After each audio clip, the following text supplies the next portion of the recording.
Is it okay for Christians to create anime through biblical scriptures? Yeah, I think so.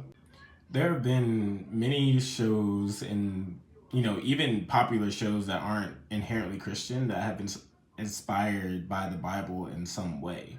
Even more recently, I did a video on this with Gabriel and the Guardians, and what had happened was like they were making an anime. Well, what had happened wasn't necessarily anime. They may want to call themselves an anime, but they're making a show as well that is inspired by the biblical scriptures. What had happened was is taking the story of Daniel, the book of Daniel, and animating it to in a really cool and humorous and funny way, but also not, just bringing the pages of scripture to life.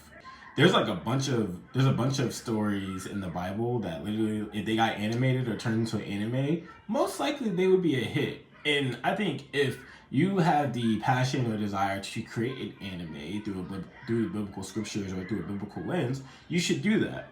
Because I think when we're reading the Bible, we're reading the scriptures, and we're seeing things through the lens of the gospel, it motivates us to do amazing things for Jesus and his kingdom. I have friends that I have right now, like homies that I have right now, that make anime or they make manga, and it's from a biblical perspective, it's from the biblical lens. They're not necessarily putting scripture after scripture in their verses, but that you can tell from the beginning of their stories and all throughout their stories that what they are making is inspired by the gospel that they believe in.